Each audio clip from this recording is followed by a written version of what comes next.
myself Rahul Thakkar from LJ Institutes of Engineering and Technology. In this current video lecture series, we are studying the subject of Physics Group 1.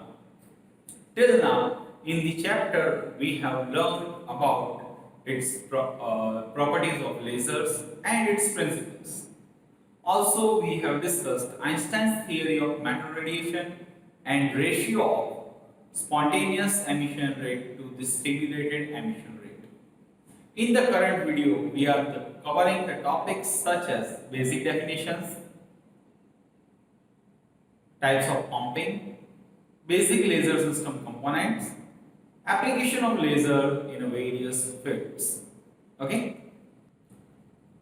But before moving further, let me brief few important aspects.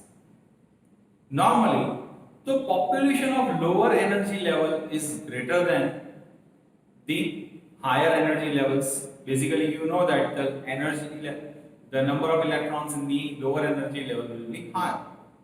The process of stimulated radiation or the absorption and the spontaneous emission are going on in the same time.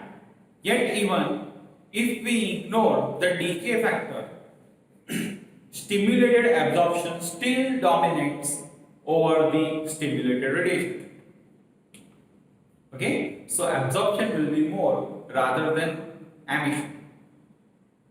This means that the incident electromagnetic wave cannot be amplified in this case, and the amplification of the incident wave is only possible when the population in the upper level is greater than that in the lower level. This is the case called population inversion.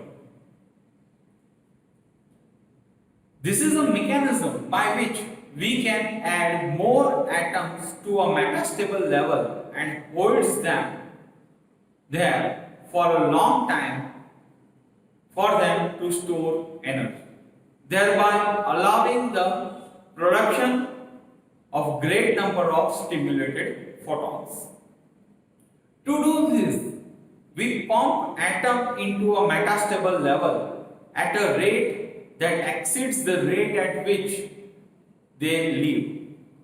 The large number of atoms and therefore excited to and held in this level, leaving an almost empty level below it. So base level E1 will be completely empty, and all the atoms in the lower state will be pumped to an intermediate metastable level, not in the higher level, not in the lower level. Okay? So the atom stays in the metastable level without de-exciting while the population builds up, giving rise to a population inversion. You can see that the higher level has more energy compared to the more number of populations compared to the lower number of populations. So in practice, laser action cannot be achieved for only two levels as described above for just E1 and E2. So 3 and 4 level system means in between 1 or 2 metastable level is required. Okay, so the 3 and 4 level system however works. So in the figure you can see that the 3 level system is shown, and analysis of this system follows. Okay, followed by a description of pumping scheme of each system. So let's start with the first definition, that is population inversion. What is the basic definition of population inversion? So it is a state of achieving more number of atoms in the excited state compared to the ground state. That is, N2 is greater than N1. Now next is pumping. So it is a mechanism of exciting atom from the lower energy state to a higher energy state by supplying energy from an external source. So initially an energy from an external source is supplied and which acts as a pumping medium. Okay, which acts as a pumping mechanism, and thus it excites the atom in a lower energy level and sends them to the higher energy level. and thereby achieving a population inversion. Now next is optical pumping. So it is a mechanism of exciting atoms from the lower energy state to a higher energy state by supplying external energy from an external optical source. If an optical source is used to supply an energy, such a kind of pumping is known as a optical pumping. Now next is lasing. It is most important definition. The process which leads to the emission of stimulated photons after establishing a population inversion is known as a lasing. Okay, Lasing. So next is lifetime.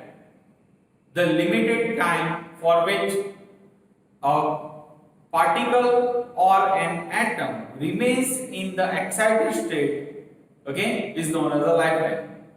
It is normally in about of nanoseconds. Now, next is metastable state. The energy level where the lifetime of atom is very large is known as a metastable state. It is generally about 10 raised to minus 3 to 10 raised to minus 2 seconds. Next is optical resonators. It is a pair of reflecting surfaces, especially mirrors, of which one is a perfect reflector and other is a partial reflector.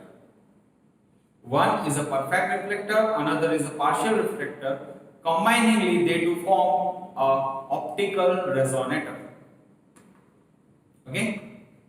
Now, next topic is types of pumping. So, in the table I have formulated, you can see about the pumping, how the pumping is achieved, that process is used, that process is mentioned, and thereafter where in which type of laser this kind of pumping is used is shown. Okay, so let us discuss first one. First one is the optical pumping. So atoms are excited by means of an external optical source, that is known as a optical pumping. They are used in ruby laser and ND-YAG laser. Okay, these are the two types of lasers, ND-YAG and ruby. Now next is electrical or direct electron excitation. Electrical pumping or direct electron excitation pumping. So when a strong magnetic field is applied, electrons are accelerated and collide with the neutral gas, okay, and ionize the medium. Due to the ionization, atom gets into a higher energy level. So this is the process by which an electron excites the atom. They are used in gas lasers such as CO2 lasers. Now next type of pumping is direct conversion. So direct conversion of electrical energy into light energy takes place. They are used in semiconductor lasers. Okay, you are all aware about the semiconductors. They are used to generate LED. You all are aware about the light LEDs, light emitting diodes. They are nothing but the semiconductors. Okay, so next is inelastic collision.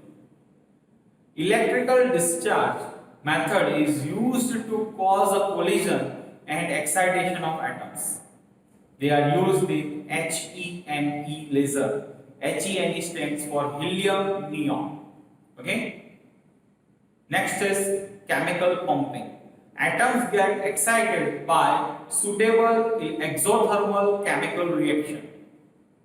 They are used in dye and chemical lasers. DYE, dye and chemical. Dye stands for color. Dye also means for color. So they are used for color and chemical lasers. But the dye is a suitable word. Now next topic is basic laser system components. So as you can see over here in the figure, basically main three component is required. An active medium in which the excitation can be made, Okay. Optical resonator, you can see over here a combination of reflector is used. One is perfect reflector, which is said as a 100% reflector, and another one is a partial reflector. Okay, so perfect reflector and partial reflector forms a optical resonator, and next is the pumping source or pumping process, as we have discussed earlier. So this is how an oscillating wave is converted into a laser output beam. Okay, so these are the main basically three laser system components. Now next topic is applications of laser in various fields. Okay, so first one is industry. So in industries, various processes such as welding, cutting and drilling, testing the quality of a material, heat treatment of metallic and non-metallic materials can be achieved by lasers. In medicine, the treatment of decayed retinas. In medical, the treatment of detached retinas. You all are aware about the laser operations for reducing the number of specks is done. So the detached retinas or the offset retinas are corrected by the applying some lasers technique. Okay, so that is one of the application of laser in medical field. Next is performing micro and bloodless surgeries. If an ulcer is there in the stomach, then what does it do? They send some laser source through the mouth or by cutting something, and on applying laser source, they burn that area, and that thereafter that ulcer gets suppressed, and thereby the surgery is done. In such a kind of surgery, this is known as a microsurgery, and it is also a bloodless surgery because it is done without cutting. Okay, especially these are such small pipes, they can be sent through the mouth. Okay. Next is the treatment of cancers and tumors. The treatment of cancer can be done by this laser, and the tumors can also be cut down. Now, in science and engineering, they have a wider scope. Too many applications are there, but I am briefing about the main few applications.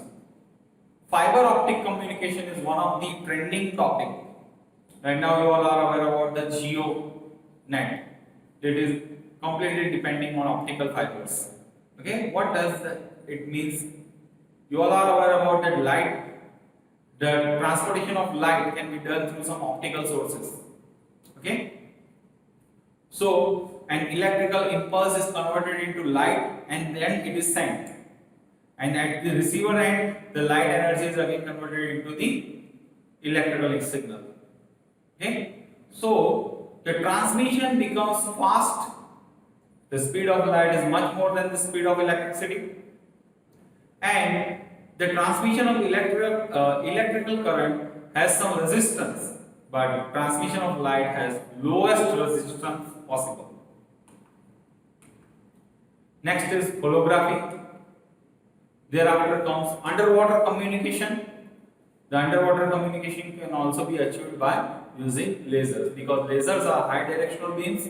They does not diffract around much, and thereby they are used for communication underwater. Accelerated chemical reactions. They are used to accelerate some chemical reactions. Okay. And the last one is in military applications. That is, they are used to create a death ray in order to kill some enemy. The death ray of lasers can be also used to determine the precise distance. Lasers are used, and a laser gun is also used. You all are aware about this through one game called PUBG. Okay. Now in the next video, we will learn about the construction and working of ruby lasers and HENE lasers. So that's it for today, guys. Thanks for watching.